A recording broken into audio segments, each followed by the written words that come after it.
Spirit moves you, would you be kind enough to follow if you're listening and subscribe if you're watching? With either, please like and comment, as I'm your grateful host, Dan Riley.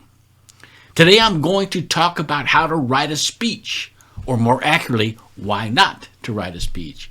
Oh, if you've done any research on the topic, you'll have come across highfalutin terms like speech crafting, speech construction, and speech structure, to name just three. Don't get me wrong, these are valid methodologies to be sure, but I'm speaking here to the neophyte, the one who is just beginning to learn the art of public speaking. To these folks, those processes seem awful complex and can be intimidating. Jesus Christ, no wonder I'm scared to death to give a 2-minute talk. I need to remember the main point goes here, followed immediately by a subordinate point. Oh, and I can't forget the thesis statement. It goes right after the introduction. But wait, I know I'm supposed to get a story in here somewhere. Yikes, fear not. I have simplified the process. Remember this maxim: irrespective of whatever level of sophistication you aspire to as a public speaker, the objective is to always have your public speaking style approximate your day-to-day conversational style. Oh, sure, if you routinely drop F-bombs, you probably won't want to use that word while addressing the board of directors.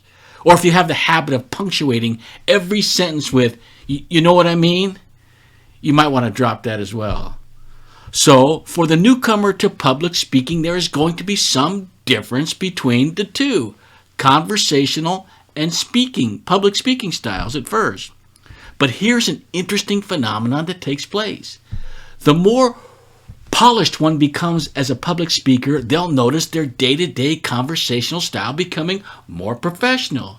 And I put professional in quote marks. A better word might be refined, and vice versa. Their public speaking will increasingly become more conversational. It's the same voice, sometimes dressed in a sweatsuit, other times in a business suit. See how this works? Okay, back to preparing a speech. The first thing to understand is that a speech should never be written in full and then read. For beginners, that's exactly what they'll want to do. And if they can't get away with that, their second inclination is to try and memorize the whole damn speech. No. These inclinations are just manifestations of the fear, more like the terror of speaking publicly. In the next few weeks, I'm going to dedicate an entire podcast to the fear of public speaking, where it comes from, and how to overcome it. So, now that we know we are not going to write out or memorize a speech, where do we start? I've used a 3-step process for decades, which was the result of trial and error with many different strategies. Let me give you the 3 steps first, then I'll explain each in more detail. Number 1, brainstorm with a notepad and pen. Number 2, create an outline from the brainstorming. And number 3, reduce the outline to bullet points on an index card. Brainstorming. Many people are going to opt for a word processor or a notepad application. Do that if you must, but you'll miss out on the creative power of your own handwriting. And the doodling. Don't underestimate its power to improve focus. In writing parlance, this first step is akin to free writing. The idea is to get all thoughts regarding the speech on paper. What should the title be? Possible quotations to use. What stories or little vignettes would fit in nice? List any research you might need to do. What are the latest facts regarding the topic you're speaking on? Best metrics to use. How about the latest trends? It is important that you don't approach this process linear, meaning attempting to think in the same order which you are to deliver the speech. If you produce a killer ending to the speech before you even know what the title is going to be, fantastic. That's how the process works. Before I go on to number 2, I would suggest before you even begin the brainstorming process, you determine, and estimate's fine, how much time you're going to dedicate to crafting the speech. The rule of thumb for preparation is 1 hour of preparation per minute of speech. This includes practice time. So a 5-minute speech would require 5 hours of preparation. And this is extremely important. Break up the preparation time over a few days if possible. If not possible, break up the time in the same day. You never want to power through the crafting of a speech in one 5-hour block. Your best ideas are going to come in between sessions when you're walking, exercising, riding a bike, taking a shower, etc. You should dedicate the largest portion of prep time to brainstorming. If we stay with the example of a 5-minute speech, brainstorming should be about 2.5 hours of prep. This would include any research you need to do, and should most definitely be broken into at least 2 sessions. All right, let's move to number 2, the outline.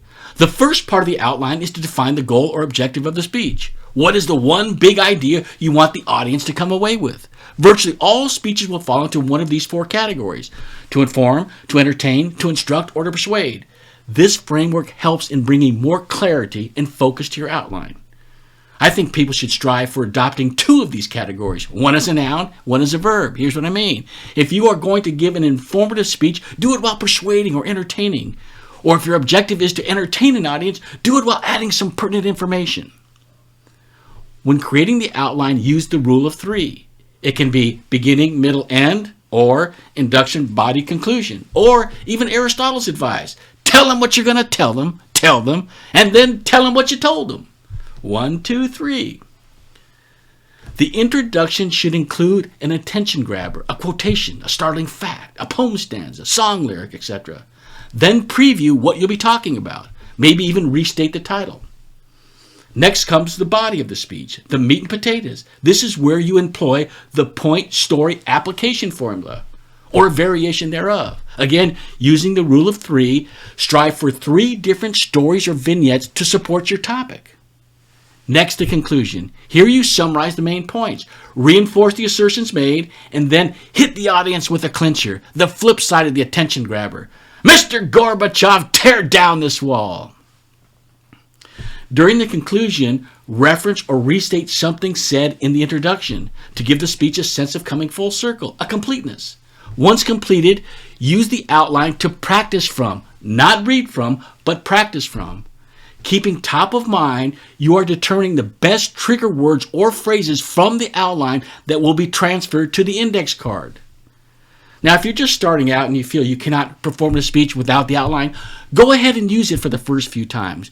But if you do, be sure the outline does not contain complete sentences, just phrases or partial sentences followed by ellipsis points. Otherwise, your inclination will be to read the entire sentence, which will throw off your rhythm and consistency. The internet has scores of outline templates. Find the one that best suits you. I would suggest dedicating 2 hours of prep time for the outline process and the practice sessions. The last step, reducing your outline to symbols, words, or trigger phrases on an index card or the like. What is written on the index card is highly individual. We all think, associate, and integrate concepts differently. You are looking for those words, phrases, or symbols that assist you best in flowing your speech. I know of speakers who use the index card just for their transitional lines, and others that use a hybrid of words and emojis. Here's an index card I pulled out of my file. The first part, I Slept and Dreamt, is from a 4-line poem by Rabindranath Tagore that I've committed to memory for decades. I used it as an attention grabber for a speech that I titled, Happiness Comes from Performing Your Duty. John Martin, The Peace Pilgrim, and The Pygmalion Effect are references to the body of my speech, stories that I told. I transitioned into the closing by telling of a time when George Bernard Shaw met with Tagore. And I tied the end with the beginning by closing with a famous quote by Shaw, which asserts the same theory of happiness as did Tagore's poem. When you see broken neck crossed out, it is because during one of my last practice sessions in the car on the way to the speech, I discovered that John Martin was a better trigger for my story than broken neck. The smiling faces you see are on all my index cards. They are just reminders to me to smile when it's appropriate. By not having full sentences on the card, I'm not inclined to read anything. After quickly glancing at the card, I can get my eyes back to looking into the eyes of the audience. In the interest of full disclosure, the notes on those cards are used in conjunction with memory techniques that I use and that I have covered extensively with my new online class. I'll probably do a podcast on those techniques in the future. After having worked with your outline for 2 hours, it should take just a few minutes to create your index card. Then practice from it a few more times. In total, this process should take about 1/2 hour. Then you're ready to go. A few additional points. There are 2 parts of the speech you do want to memorize: the first couple of sentences and the last couple. You want to be looking directly in the eyes of the audience at these critical times, not from a note card.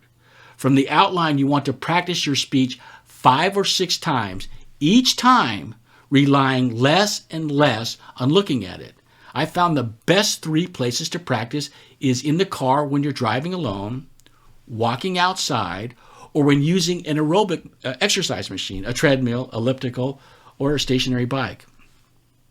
Avoid like the plague any chit-chat at the beginning and the end of your speech. Oh, thanks for having me today. It's good to see everybody. How's everyone doing?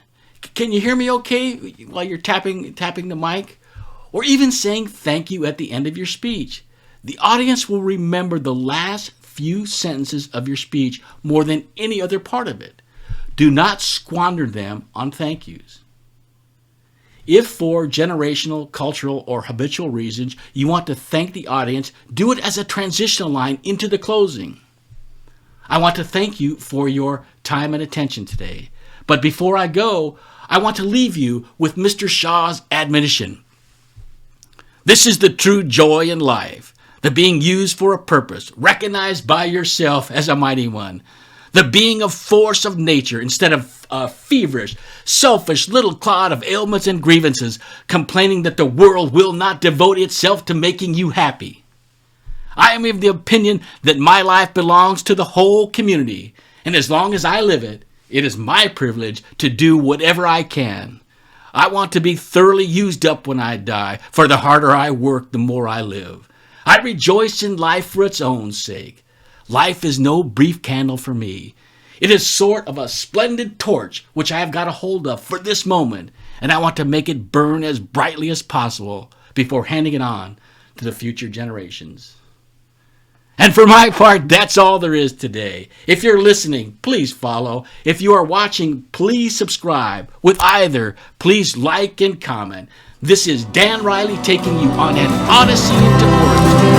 Until next time, sail away, catch the train. We're on.